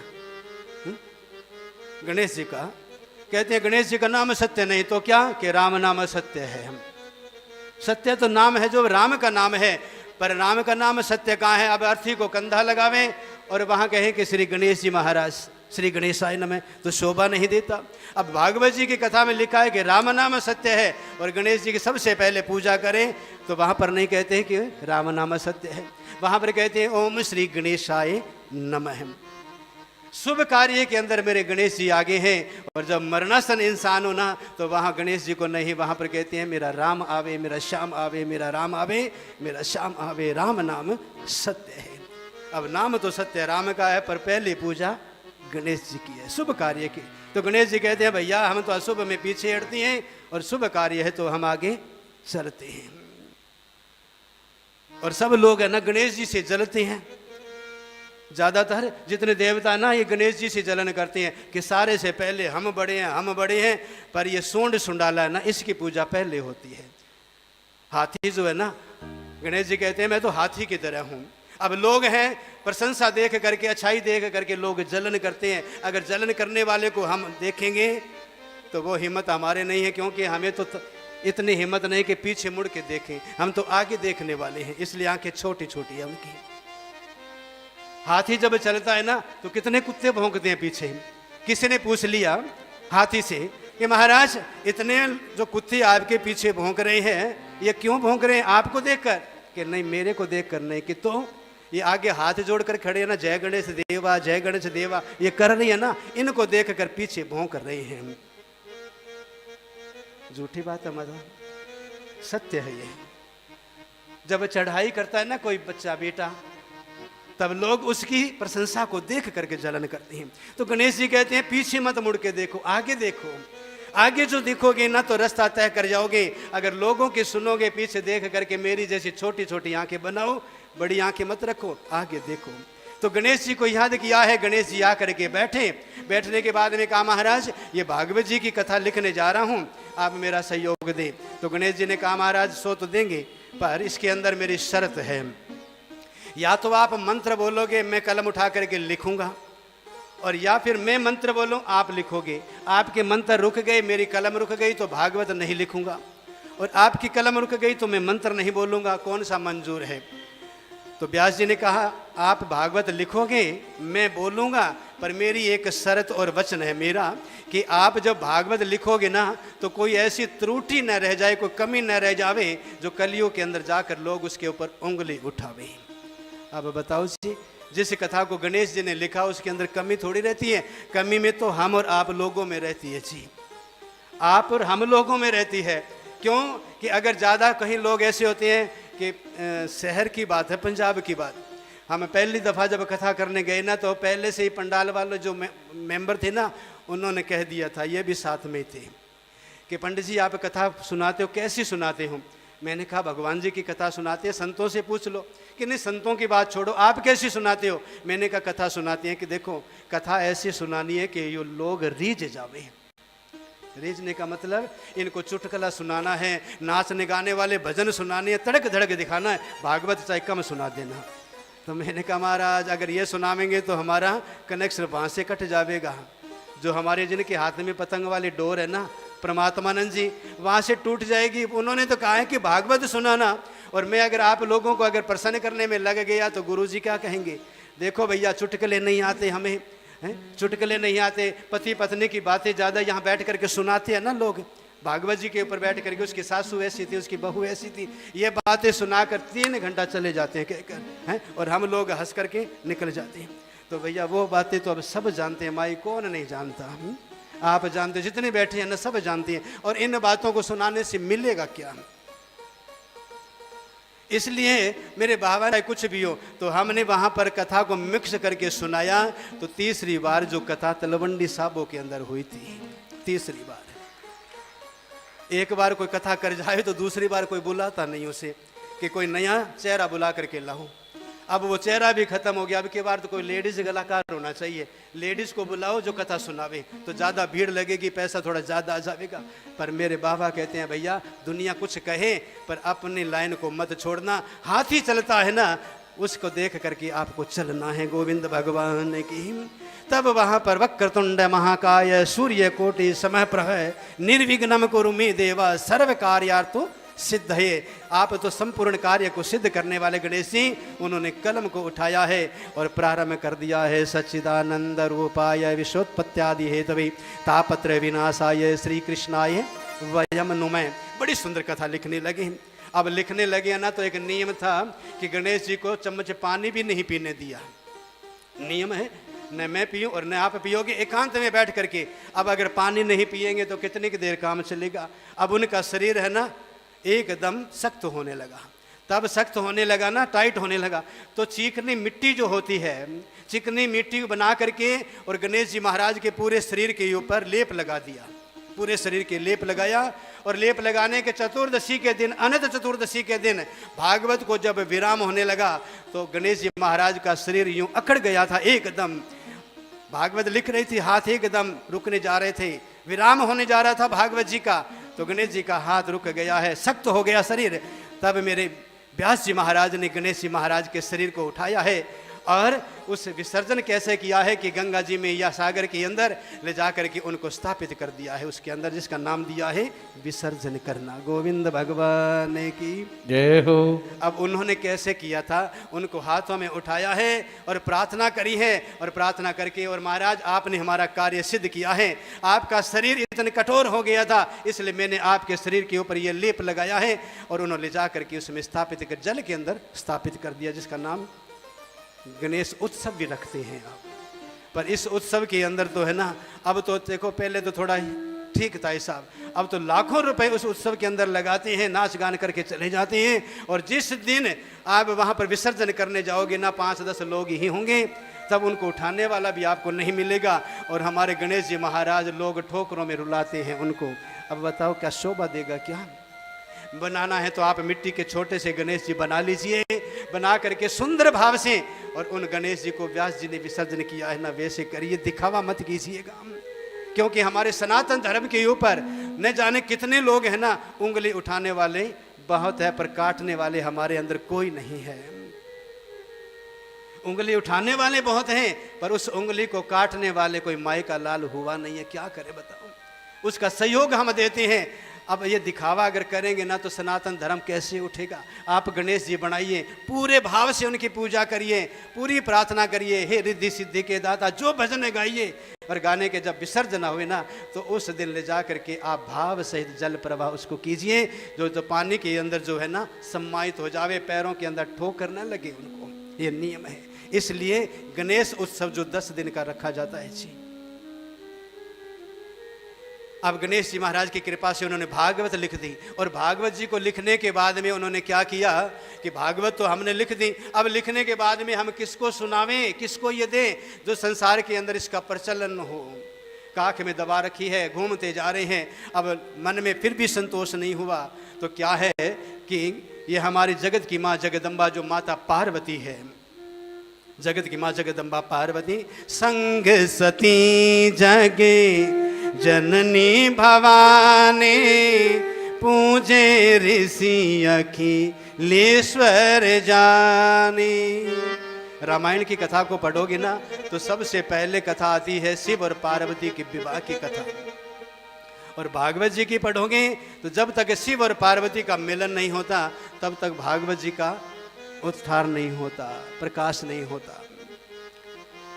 शिव और पार्वती कैलाश पर्वत बैठे थे और बैठने के बाद में शिव और सती जो है ना दोनों बैठे। शंकर जी के मन में विचार आ गया कि अब शंकर जी के मन में आया कि चलो भाई हम राम कथा सुने। अब राम कथा सुनने के लिए क्या है कि आकाश मार्ग से आए तो चलने लगे ना, तो मन में विचार किया अकेला जाऊंगा तो पुण्य सिर्फ मेरे को मिलेगा, और इसलिए क्यों ना मैं अपनी धर्म पत्नी को साथ में लेकर चलूं। तो धर्म पत्नी से कहा कि देवी मैं कथा सुनने जा रहा हूं, तू भी मेरे साथ में चलो। तो उसने कहा महाराज मुझे नहीं जाना। बार बार प्रार्थना करी, सती मान गई। अब रास्ते के अंदर मन में कुछ तर्क उठ रही हैं, ये कथा सुनने जा रही हूँ, कथा को क्या सुनकर मिलेगा। सारी दुनिया तो शंकर जी को प्रणाम करती है और मेरे शंकर जी इतने भोले वाले हैं कि उन वनवासियों को प्रणाम कर रहा है, उन वनवासियों की कथा सुनने जा रहा है जिनको खुद को पता नहीं कि मेरी पत्नी का हरण किसने किया, उनको जो कथा सुनने जा, मुझे नहीं जाना। भगवान ने देखा कि ये तो बावली है, मेरा फर्ज है मैं अपनी पत्नी को साथ में लेकर जाऊं। तो मेहनत करके और कथा पंडाल तक आई है। जब आप भी आओ ना तो शिव और सती जैसे आए ना तो एक दूसरे को साथ में लेकर आती है ना तो डबल पुण्य मिलता है जी। हमको सुनने का मिल रहा है ना, जब वो साथ में बैठकर वो सुनेगा तो कुछ हिस्सा उसके सुनने का पुण्य हमारे खाते में जमा होता है। कंपनी आती है ना जैसे कि आप एक मेंबर बनाओगे फिर आपको मिलेगा, वो 2 बनाएगा तो 2 मेंबर का खाता आपके हिस्से में जमा होगा, फिर 3, वो एक लाइन बनेगी। वैसे ही ये हमारे सनातन धर्म के अंदर है, आप 1 को 2 को 5 को जितने जोड़ोगे उसका पुण्य हमारे खाते में अपने आप जमा होगा। गोविंद भगवान की जय हो। आकर के बैठे हैं और बैठने के बाद में जैसे ही अगस्त ऋषि के जिनका जन्म हुआ है घड़े के अंदर, कुंभज ऋषि आकर के बैठे हैं और प्रार्थना करी महाराज आप हमें कथा सुनाइए। तो कुंभज ऋषि की कथा तो बहुत लंबी है, घड़ी कह रही है जल्दी से सुना दो। 2:30 बज रहे, 5:30 क्योंकि ज़्यादा कथा का समय ही 12 से 3 होता है, इसलिए 2:30 और 3 ही मन में आता है जी क्या करें। ये पहली कथा है जो 3 से 6 हो रही है। तो क्या है कि उन्होंने बैठे ना तो उन्होंने कथा सुनाने प्रारंभ करी। कथा सुनाने लगे हैं, बड़े भाव से 9 दिन तक कथा सुनाई। कथा सुना रहे हैं ना तो वहाँ पर सती का मन कथा में नहीं लगा, पर उन्होंने तो कथा सुना दी। अब सुनाने के बाद में उन्होंने कथा को विराम कर दिया और उनके चरणों में प्रणाम करके जाने लगे। तो मेरे बाबा ने अगस्त ऋषि ने नाम क्या लिखा है वहाँ पर, चले थे तो शंकर जी ने लिखवाया संग सती जग जननी भवानी। अब 2 लोग कथा सुनने बैठे थे, पर वहां पर व्यास जी ने क्या लिखा है, सुनिए महेश परम सुख माने, सुनिए महेश परम सुख माने। तो किसी ने पूछ लिया महाराज उनके साथ में सती विराजमान थी, उनका नाम क्यों नहीं लिखा, कि उनका नाम तो लिखते ना, भी उसने कथा ही नहीं सुनी तो फिर नाम लिखने से क्या, उसका तो शरीर वहां पर था पर ध्यान कहीं और था। इसलिए आप अगर कथा में बैठे हो ना जी तो अपना नाम तो ही लिखा जाएगा जब हमारा ध्यान कथा में होगा, ध्यान कथा में होगा। सुन करके चले गए। जाने के बाद में रास्ते के अंदर जो भगवान जी का दर्शन हुआ है, राम सीता जी का दर्शन हुआ है, उसके बाद में माँ सती ने जा करके भगवान जी की परीक्षा ली है। परीक्षा लेकर जब वापस आई तो मेरे भगवान जी ने पूछा कि तुमने परीक्षा ले ली, तो उसने कहा नहीं महाराज परीक्षा नहीं ली, तो कि मैंने उनको जा करके नज़दीक प्रणाम किया था। फिर झूठ बोल गई। पहले अपमान किया है संत का कि यह कथा क्या सुनावेगा, क्योंकि आजकल लोग ज़्यादा ना व्यास जी को देखते हैं भी कोई वृद्ध तो न हो, मुख में दांत है कि नहीं है, जटा लंबी है कि नहीं है। क्यों माता जी, ज़्यादा जटा लंबी होती है ना तो व्यास जी ज़्यादा अच्छे लगते हैं। नहीं, हमारे संत कहते हैं सो भाव छोड़ दीजिए। आज अगस्त ऋषि ने कथा सुनाई, वो भाव प्रकट कीजिए। ये कथा क्या सुनावेगा, सती का विचार है। ये वृद्ध आदमी है, बूढ़ा संत है, कथा क्या सुनावेगा, संत का अपमान। कथा में बैठ गई, कथा को नहीं सुनी, राम कथा का अपमान। पति से आकर के झूठ बोला, मैंने राम की परीक्षा नहीं ली, प्रणाम किया। राम के सामने सीता का रूप बना करके परीक्षा ली, राम का अपमान किया। और जब आंखें बंद करके शंकर जी ने देखा तो सती का मेरे भगवान ने त्याग कर दिया। त्याग जानती हो माता जी? आजकल तो ज़्यादा जानती हैं जी। त्याग ज़्यादा है, 2 प्रकार की होती हैं। एक तो तलाक हो जाना, दूर दूर हो जाना माता जी, बेतलाक होने बाद में कभी मिलना जुलना बंद है, खत्म। और एक वो होता है जब आपस में विवाद हो गया, तलाक नहीं हुआ, बीच के अंदर एक चूल्हा इधर जल रहा है और एक इधर जल रहा है और हिस्सा बंध जाता, एक परिवार में रह करके अलग अलग, उसको कहा है त्याग। शंकर जी ने त्याग कर दिया है, नहीं आज के बाद भेंट तुम्हारी होगी पर पति और पत्नी के रूप में नहीं, मैंने त्याग कर दिया है। अब सती पूछने लगी, महाराज देवता कह रही हैं त्याग त्याग त्याग की बातें कर रहे हैं, त्याग किसका किया है? शंकर जी ने सोचा मैं कह दूं तेरा त्याग किया है तो रिश्तेदार इकट्ठे हो जाएंगे, फिर मिलन हो जाएगा, इसलिए किसी को बताना नहीं है कि मैंने तेरा त्याग कर दिया है। कैलाश पर्वत पर जाकर के समाधि लगा ली और 88,000 वर्ष तक समाधि में जुटे रहे। उसके बाद में सती अपने पिता के घर में जाकर के कनखल में और यज्ञ कुंड के अंदर छलांग लगा दी है। शंकर जी ने सती का शरीर उठाया, आकाश मार्ग में चले गए बावली की तरह, और उनके शरीर के जो अंग हैं जहाँ पर केस गिरी है नीचे, वहाँ काली कलकत्ते वाली के नाम से माता ने प्रकट किया है।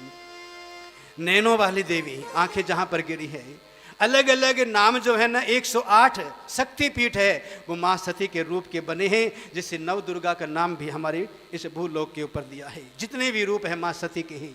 कनखल हरिद्वार के नज़दीक हैं जहाँ शंकर जी का ससुराल है, वहाँ पर सती ने देह त्याग किया था। उसके बाद में वही सती जा करके और कौन सी जगह पर उन्होंने अवतार लिया है? हिमाचल महाराज के घर में।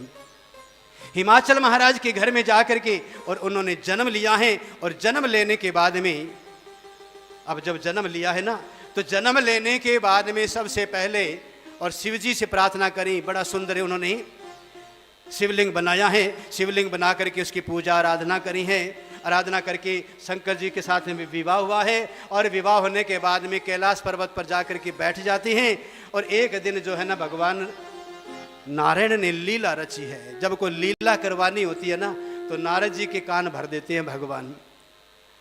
हर गांव के अंदर, मोड़ मंडी के अंदर भी कोई नारद होगा, ऐसा 1-2 होते हैं हर जगह जी, ऐसे 1-2 नारद हर जगह होते हैं। नारद उसे कहते हैं, एक दुकान से निकला दूसरे और दूसरे से तीसरी, दुकान दुकान पर जाकर के चाय पीना, इधर की खबर उसको सुनाना। एक तो ये नारद हैं। एक वो नारद हैं जो लड़ाई झगड़ा, घर में अगर प्रेम है तो झगड़ा करवा भी दिया और फिर मिलन भी करवा दिया। एक वो नारद और आज वाले नारद में फर्क है। आज अगर लड़ाई करवा दे तो फायदा उठाते हैं नारद, क्यों माई? और दूसरे मंत्रा, एक घर से निकले दूसरे, दूसरे से तीसरे। एक ये मंत्रा है और एक वो राम राज्य की मंत्रा थी, जिसने भगवान को वनवास तो दिलाया पर हम उसके अंदर हमारा जीवन सुधर गया। अगर राम जी वनवास में न जाते तो संतों का उद्धार कैसे होता, राक्षसों का उद्धार कैसे होता, संतों को दर्शन कैसे देते? इसलिए शंकर और पार्वती, शंकर जी दूर बैठे हैं और माँ पार्वती एक कोने में है। नारद जी अपनी वीणा को लेकर के जैसे वहाँ पर प्रस्थान किया है और जा करके बैठी ना, तो शंकर जी ने देखा कि नारद जी जा रहे हैं। शंकर जी की और नारद जी की आंखों से मिलन हुआ तो शंकर जी हंस रहे हैं, नारद जी हंस रहे हैं। तो दोनों समझ गए कि नारद मेरे घर में जा रहा है ना, तो कोई ना कोई नया फूल खिला करके आवेगा। क्यों सेठ जी? फूल कौन सा खिलता है? अब फूल खिलाने गई ना, तो घर में जाते हैं और माँ पार्वती जी कहने लगे, अरे मेरे तो बड़े भाग्य है, आज मेरा बेटा नारद आया है। कहाँ से आए? बस मैया यहाँ से निकल रहा था, आपके जीवन की बातें हैं माता और मेरे बहन भाई जितने बैठे हैं ना, ये जीवन की बातें यूँ ही नहीं बोल रही हम। नारद से कहा कहाँ से आए? कि बस मैया यहाँ से निकल रहा था, दुकान के आगे से घर से निकल रहा था, तो मैंने सोचा बहुत दिन हो गए माता जी से नहीं मिले, तो 2 मिनट मिल लेती हैं। अच्छा कोई बात नहीं, बैठो के बैठने का समय कहाँ मैया, बस मन किया तो मिल लिए हैं। मैया मन में चिंता और टेंशन रहती है, काहे की कि दुनिया सारी स्वार्थी हो गई है। माने कार्य स्वार्थी की, हाँ पति पत्नी से स्वार्थ करता है, भाई भाई से स्वार्थ करता है, हर एक स्वार्थी हो गया। तो माँ पार्वती कहने लगी, नारद ये झूठ बोलता है तू, आज हमें देख ले। आज मेरा पति शंकर भगवान है ना, मेरे से कितना प्रेम करता है। जो गुप्त मंत्र है ना राम राम वाला, वो मंत्र मेरे को उसने बता दिया था। मेरा पति मेरा इतना प्रेम करता है। नारद जी ने कहा, रे मैया इतना प्रेम थोड़ी करते हैं आपसे, जो बातें होती है ना सो बता रहा हूँ। नारद जी ने कहा था माँ पार्वती से कि मैया इतना प्रेम नहीं करते, सब स्वार्थ है। कि नहीं इतना प्रेम करती हैं, कैसे? मैं बताऊं आपको कि हाँ, अगर इतना प्रेम करते हैं, मैया एक बात पूछें कि तुम्हारे जो पति हैं शंकर जी, उनके गले में जो नरमुंडों की माला है ये काहे की है? पार्वती ने कहा वो तो मेरे को नहीं माता, तो मैं यही तो कह रहा हूं कि दुनिया बड़ी स्वार्थी है। अच्छा ये बताऊं कि इंसान जो है ना जन्म और मरण के बंधन में पड़े हैं, तुम्हारा जन्म होता है, बार बार मर जाती हूं, तो शंकर जी तो अजर और अमर है मैया। क्या तुम्हें पता है कि ये तो मेरे को नहीं पता? बस मैया यही तो मैं बता रहा हूँ, दुनिया स्वार्थी है। पर मैया आप शंकर जी से मत कहना कि नारद मेरे को बता के गया है। क्यों मैया, घर में होती है कि नहीं कि मैं तेरे को बता तो दिया राज की बात, पर उस मेरा नाम न आवे, ये किसी को बताना नहीं कि मैंने बताया है, कोई बात नहीं। अब जैसे निकलने लगे तो शंकर जी ने कहा लगता है नया फूल खिल गया घर में। तो शंकर जी तुरंत उठे हैं, संध्या का समय है। अब मैया ने दरवाजा खोला है, कौन सी जगह का? कैलाश पर्वत का। तो दरवाजा खोलती है ना मेरी माता जी, शाम को जब मेन गेट घर में पति घर में आते दरवाजा खुलता है तो पति इस चेहरे को देख करके पढ़ करके बता देता है कि घर में सुख है कि दुख है। ये मुंह जो हमारा चेहरा है ना एक दर्पण है माँ। अब कथा में सुना रहे हैं ना, मुंह पर कितना चमक है खुद, और जब चिंता और टेंशन होती है ना कितना पाउडर लगा लो नहीं चमक आवेगी, धक्के से क्या होता है जी? चमक तो माँ ने जब जन्म दिया तो चमक है खुद की, अब डुप्लीकेट चमक से क्या मिलेगा जी? माँ ने दरवाजा खोला, चमक खत्म है एकदम। शंकर जी अंदर गए तो पानी नहीं मिला, दूध नहीं मिला, कुछ नहीं मिला। पूछा कि नारद आया था क्या? मैया ने कहा नारद तो आया, उससे क्या, वो तो बेचारा यहाँ से जा रहा था। मैं पूछ रहा हूँ वो आया था क्या कह रहा था? बेचारा वो तो भोला भाला है, वो तो यहाँ से जा रहा था, मेरे खुश हाल पूछने के लिए आ गया। अच्छा चलो कोई बात नहीं, पर तू मुझे ये तो बता कि आज तुमने पानी नहीं दिया, दूध नहीं दिया, आसन नहीं दिया, मैं तुमसे इतना प्रेम करता हूँ। तो शंकर जी के सामने पार्वती कहा ये झूठ मूठ का प्रेम रहने दो, कोई प्रेम नहीं करते महाराज, अगर इतना प्रेम करते तो मुझे अमर नहीं बना देते। वो कहता अरे पागल, तुमने कभी मेरे को पूछा है? दुनिया में जो चतुर आदमी होगा ना वो यही बातें कहेगा। अरे पगली, तुमने कभी पूछा है कि मैं आप अमर हो तो मुझे भी अमर बना दो, कोई उपाय मुझे भी घूंटी पिला दो? पूछा ही नहीं। कोई बात नहीं, और कि ये जो तुम्हारे गले में नरमुंडों की माला ये काहे की है? तो भगवान ने कहा ये नरमुंड बावली तुमने कभी पूछा ही नहीं ये काहे की है, अगर पूछती तो मैं बता देता, कौन सी बड़ी बात है कि तो फिर मुझे भी अमर बनाओ। तो भगवान ने बाजू को पकड़ा, चले गए कौन सी जगह? अमरनाथ के सामने, गुफा के सामने। गुफा के सामने जा करके और जैसे ही आसन जो बरगद का पेड़ है वहां पर पार्वती से कहा देवी तुम मुझे चाहे कुछ भी कह देती पर दुख नहीं होता, पर आज सबसे बड़ा दुख इस बात का है कि दुनिया के अंदर पति बहुत होंगे पर जितना प्रेम शिव ने अपनी पत्नी से किया है ना ऐसा प्रेम कोई नहीं करेगा। गोविंद भगवान की ऐसा प्रेम कोई नहीं करेगा। अगर आज हमारे हम इतनी बड़ी बातें सुना रहे हैं, पत्नी मर जाएगी उसका शीश मूंड करके गले में नहीं डालेंगे जी, कोई डालेगा? पर शंकर जी ने एक एक मुंड को तोड़ काट जो है ना उनकी माला परोली है और उसके ऊपर एक गांठ लगा दी जो 9 समेरु बताया है कि एक से नरमुंडों की माला है ना वो माला परो दी है। आज के बाद में तेरा जन्म और मरण से तुम मुक्त हो गई है। गोविंद भगवान की जय हो। ऐसा प्रेम दुनिया में कोई नहीं करेगा। ये जो नरमुंड की माला है ना ये तेरे ही शीश है। तब बाजू को डमरू को खटखटाया है, गुफा में ले जाकर बिठाया और उसके बाद में सामने पार्वती बैठी है और मेरे शंकर भगवान ने कथा सुनानी प्रारंभ करी है। जैसे भाव से कथा सुना रहे हैं, पार्वती से कहा देवी हुंकार भरते जाना, मैं कथा सुना रहा हूं, हुंकार भरती जाना। अगर हुंकार तुम्हारी बंद हो गई, हुंकार तुम्हारी बंद हो गई तो दोबारा मैं कथा नहीं सुनाऊंगा, कथा रुक जाएगी। जैसे नानी दोहिते को, दादी पोते को पहले जमाने के अंदर इकट्ठे होते ना तो लोरियां देकर सुलाया करती थी देवराज जी। मेरे तो याद है, राकेश जी कभी सोए हूं, याद है हमें, आपको भी याद होगा, जमाना वो था। तो सुला करके एक राजा था, एक तो सामने आवाज आती हाँ हाँ हाँ और हाँ बंद हुई, उसी समय जो है दादी कहानी को बंद कर देती थी। तो महा भगवान शंकर जी ने कहा हुंकार बंद हुई तो कथा वहीं पर बंद हो जाएगी।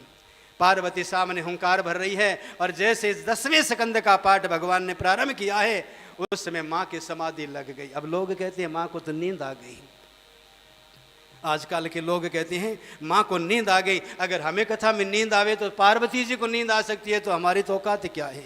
पर माँ को नींद नहीं, उनकी समाधि ऐसी लगी कि हुंकार भूल करके और उस कथा के अंदर गोता लगाने लगी थी। और पीछे जो व्यास मंच के पीछे एक तोती का अंडा जो है ना गल चुका था, उसके अंदर प्राण आने लगे और एक बच्चा प्रकट हुआ। उसने देखा कि हुंकार बंद हो गई, तो तोते ने हुंकार भर करके पूरी कथा सुनी और सुन करके जैसे ही भगवान जी के ठाकुर जी के नाम का जय जयकार किया है, बोलिए श्याम जी महाराज की जय हो। जय जयकार किया है, कथा को विराम किया। तो उसके बाद में पार्वती जी कहने लगी फिर ठाकुर जी का जन्म हुआ, उद्धव जी ने क्या कहा था। तो शंकर जी कहने लगे अरे उद्धव जी ने क्या कहा था, अब तो 10वां सेकंड थोड़ी है, मैंने तो कथा को विराम कर दिया, कथा को ही विराम कर दिया है। तो कथा किसने सुनी, तो पीछे से तोते का बच्चा उडारी मार करके चला जाता है। क्या करे महाराज, अब ये मोबाइल सामने रखा है, 2 मिनट रह गए, 5 मिनट रह गए, अब घंटे जोर जोर से बज रही है, कर देंगे जी। तो क्या है कि जल्दी से उन्होंने तोते के पीछे दौड़ लगाई और व्यास जी महाराज जो वेटिका है, व्यास जी महाराज की धर्म पत्नी वेटिका, वो केसी स्नान करके यानी बालों सहित स्नान करके शुद्ध होकर के स्नान किया और वो तोता सूक्ष्म रूप लेकर के और उसके मुख के द्वारा जो गर्भ में स्थापित हुआ, 12 साल का गर्भ धारण किया उन्होंने और धूनी वहां पर रमाई और रमा करके और व्यास जी से कहने लगे तेरे घर में चोर घुस गया है। कैसा चोर है कि उसने मेरी कथा की चोरी करी है। तो व्यास जी ने कहा कथा कैसी की, अमर कथा महाराज, आप भी भोलेनाथ हैं। पार्वती ने सत्य कहा था कि मेरे पति भोले भाले हैं, पर आज तुमने सिद्ध कर दिया है कि आपने भागवत जी की कथा, अमर कथा तोते को सुनाई और आप कहते हो मैं उसको मार दूंगा। कैसे मारोगे महाराज, आप अगर उसको मार दोगे तो अमर कथा वो है नहीं और आप उसे मार नहीं सकते। 12 मास के बाद में जैसे गर्भ के अंदर से आवाज आने लगी है, माँ कहने लगी बेटा अब तो जन्म ले लो, अब तो जन्म ले लो। तो भगवान ने कहा, अंदर से आवाज आई, मैया मेरा अगर जन्म हो गया मैया मेरा, तो ये विष्णु जी की माया मुझे मोहित कर लवेगी, इसलिए मैया मुझे बाहर नहीं आना। और हमारे जैसे लोग है ना, वो भगवान से कहते हैं माँ के गर्भ से मुझे बाहर निकालो, बाहर निकालो। और ठाकुर जी अंदर बैठे हैं ना, जो वो कह रहे हैं, सुख रूप कह रहे हैं मुझे बाहर नहीं जाना है, मुझे बाहर नहीं जाना है। तब क्या है कि पवन का वेग ऐसा चला है कि झट पुत्र का जन्म हुआ है और निकलते ही शरीर के ऊपर कपड़ा नहीं है, दौड़ के चले जाते हैं। और जाने के बाद में रास्ते के अंदर बहुत सी माताएं जो है ना निवस्त्र होकर के स्नान कर रही थी और उनको देख करके और मेरी माताओं ने वस्त्र धारण नहीं किया। और उसके बाद में व्यास जी निकलने लगी तो माताओं ने कपड़े अपने शरीर पर पहन लिए हैं, कपड़े पहन लिए। व्यास जी ने पूछा अरे माताओं एक बात बताओ, आप तो हमारी बेटी के तुल्य हो, मुझे देख करके वस्त्र पहने और मेरा पुत्र जब जवान अवस्था में निकला तो उसे देखकर वस्त्र क्यों नहीं पहने। तो उन माताओं ने, बहनों ने क्या जवाब दिया कि महाराज बस यही तो फर्क है कि ये स्त्री है और ये मैं पुरुष हूँ, पर तुम्हारा जो बेटा है सुख है, सुख नाम है सुखदेव जी का, सुख नाम है तोते का, तोते के अंश से जन्म हुआ इसलिए इनका नाम है सुखदेव जी महाराज। तुम्हारे पुत्र के अंदर भाव ऐसी हैं कि पूरा संसार जो है वो स्त्री के तुल्य है और पुरुष है ना तो सामने बैठा मेरा नारायण है, बाकी सारा संसार तो स्त्री है। और एक स्त्री दूसरे के सामने कपड़े पहने या न पहने कोई फर्क नहीं पड़ता, पर एक स्त्री दूसरे पुरुष के सामने कभी वस्त्र चेंज नहीं करती। इसलिए महाराज आप पुरुष में स्त्री, ये भाव आपके हैं, इसलिए आपका सुखदेव जो है ना वो भी स्त्री के तुल्य उसने बताया है। गोविंद भगवान की जय हो। और उसके बाद में मेरे बाबा कहते हैं अनेकों प्रकार की कथाओं का गान किया है और सुखदेव जी ने जंगल में जाकर के समाधि लगा दी है और यहाँ पर मेरे बाबा ने इस कथा को विराम कर दिया है। गोविंद भगवान की जय हो। कुछ बोलोगे? अच्छा, तो जो भी दान आया है वो भी 2 मिनट का समय लगेगा।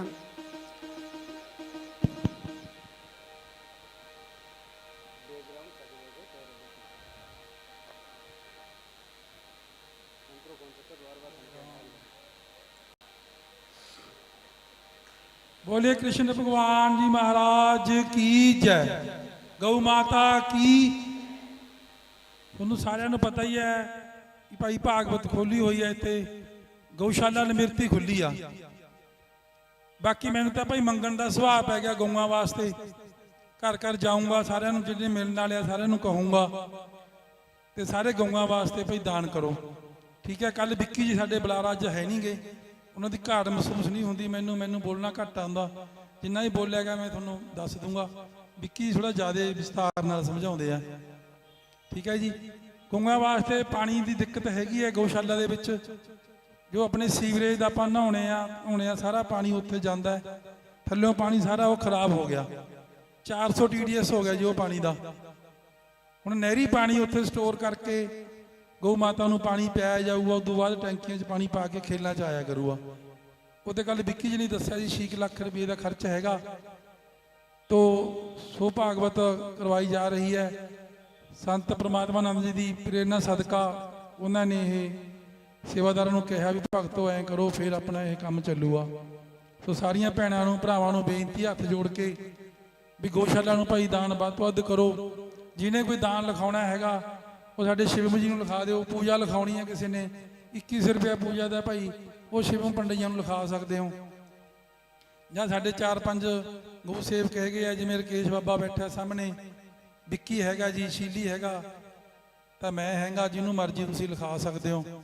ਜੋ ਅੱਜ ਦੀ ਪ੍ਰਸ਼ਾਦ ਦੀ ਸੇਵਾ ਹੈ ਉਹ ਆਪਣੇ ਲੇਖ ਰਾਮ ਜੀ ਅਫਰੀਕਾ ਵਾਲੇ ਸਵਰਗੀ ਉਹਨਾਂ ਦੇ ਪਰਿਵਾਰ ਕਣੀਓ ਹੈ, ਉਹ ਅੱਜ ਦੀ ਸੇਵਾ ਉਹਨਾਂ ਕਣੀਓ ਹੈ। ਤੇ ਅੱਜ ਦੀ ਜੋ ਪੂਜਾ ਸੀਗੀ ਗੁਰਜੰਟ ਸਿੰਘ ਤੇ ਰਿੰਪੀ ਰਾਣੀ ਪ੍ਰਿੰਸ ਬਿਊਟੀ ਪਾਰਲਰ ਵਾਲੇ ਦੀ ਸੀਗੀ ਜੀ। 2100 ਰੁਪਏ ਇਹਨਾਂ ਦਾ ਆਇਆ, 2100 रुपये होर प्रसाद वास्ते गुप्त दान आया, 100 रुपये की गुप्त दान आया जी।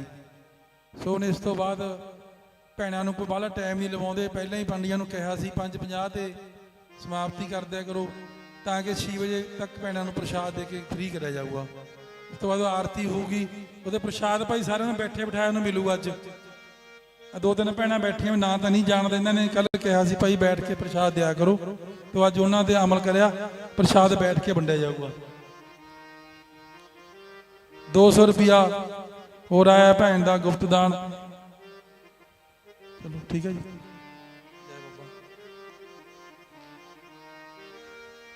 कर्पूर गौरम करुणावतारम संसार सारम भुजगेन्द्रहारम सदा वसंतम हृदयारविंदे भवं भवानी सहितं नमामि।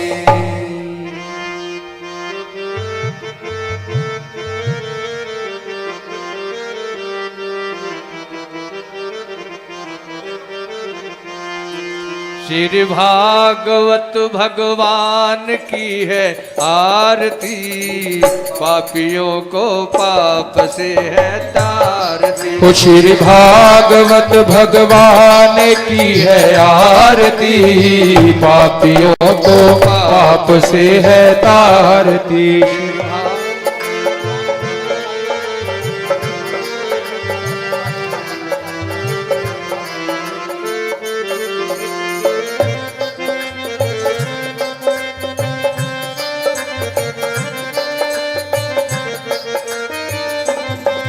ये अमर ग्रंथ ये मुक्ति पंथ ये पंचम वेद निराला है, नव ज्योति जगाने वाला है। ओ ये अमर ग्रंथ ये मुक्ति पंथ ये पंचम वेद निराला, नव ज्योति जगाने वाला है। हरि नाम यही घनश्याम यही, ओ हरि नाम यही घनश्याम यही, ये जगमंगल की आरती, पापियों को पाप से है तारती। श्री भागवत भगवान की है आरती, पापियों को पाप से है तारती।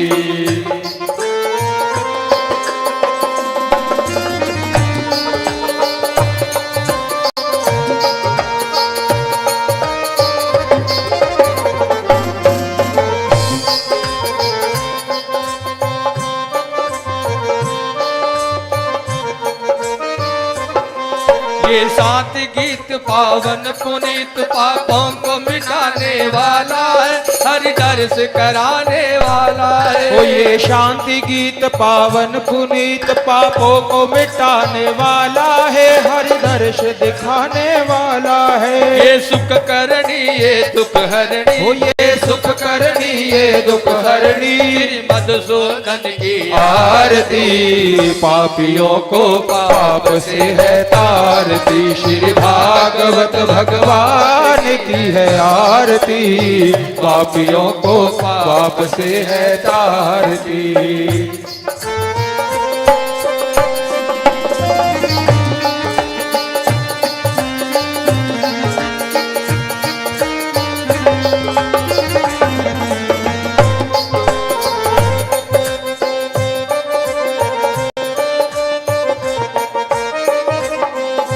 मधुर बोल मन पंथ खोल, सन्मार्ग बताने वाला है, बिगड़ी को बनाने वाला है। ओ ये मधुर बोल सतपंथ खोल, सन्मार्ग बताने वाला है, बिगड़ी को बनाने वाला है। श्री राम यही घनश्याम यही, ओ श्री राम यही घनश्याम यही, प्रभु महिमा की है आरती पापियों को पाप से है तारती। श्री भागवत भगवान की है आरती, पापियों को पाप से है तारती। श्री भागवत भगवान की है आरती, पापियों को पाप से है तारती।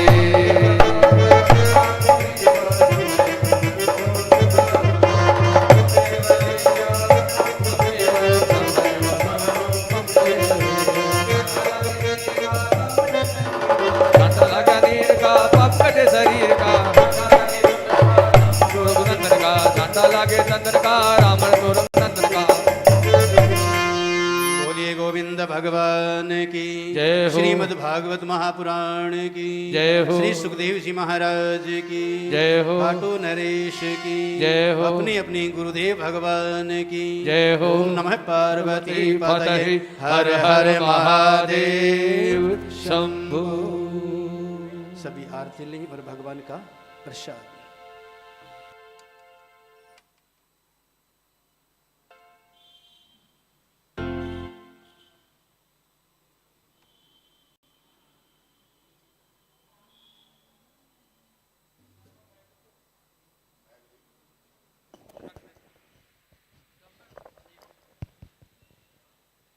ਪ੍ਰਸ਼ਾਦ ਭਾਈ ਬੈਠਿਆਂ ਨੂੰ ਮਿਲੂਗਾ। ਇੱਕ ਮੇਰੇ ਵੱਲੋਂ ਹੋਰ ਬੇਨਤੀ ਹੈ, ਜਿਹੜੀਆਂ ਭੈਣਾਂ ਬਿਰਧ ਨੇ, ਭਰਾ ਬਿਰਧ ਨੇ, ਕੋਈ ਪਹਿਲਾਂ ਤੁਰ ਕੇ ਨਾ ਜਾਇਓ।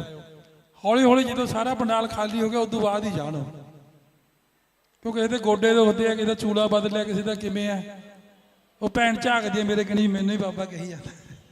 ਲੇਟ ਜਾਇਓ ਭਾਈ, ਸੱਟ ਨਾ ਵੱਜੇ ਕਿਸੇ ਦੀ।